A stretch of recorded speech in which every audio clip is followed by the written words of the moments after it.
It's giving me reliable information that I can access immediately, but also taking into account the future trends of what I need to assume today for maybe a year or 2 years out.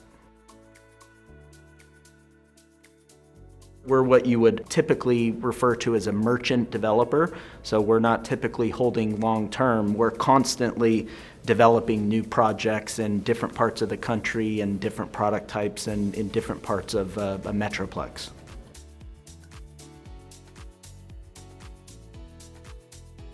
Data is critical at every step of the way. Before we're even looking at opportunities, we're trying to understand where do we want to spend our pre-dev dollars that give ourselves the best chance to actually get deals done. The data is important to say, okay, based on what the data shows today, where should we be looking and where should we be spending our time and our resources to chase opportunities? As a specific user of CoStar and looking at the data, spend a lot of time in the property, looking at the market and the sub-markets, understanding the trends, of what's been happening, but also where does it seem to be going in different markets and sub-markets.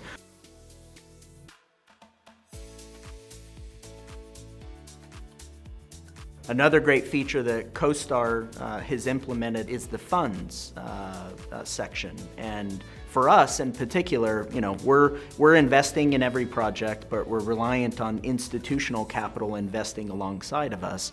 And they're not always telling us exactly where they are in their current funds, how much dry powder they may have remaining, which is a specific column that CoStar shows in the funds section.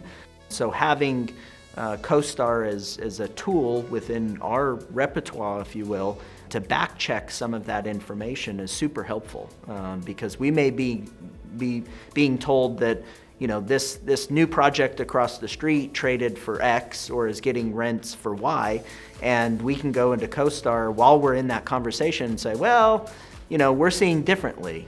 I think there are a lot of times through the evolution of a deal where you're having to support your assumptions with various partners coming into a deal. And the most common thing that I hear from our institutional partners is, can you provide me your CoStar report? They want to understand, what supports this and the assumptions that you've made. I would say that it's been a tool and a resource for us that I would say gives a competitive advantage, certainly in terms of having real-time data, lots of data across basically the whole country. It's super helpful.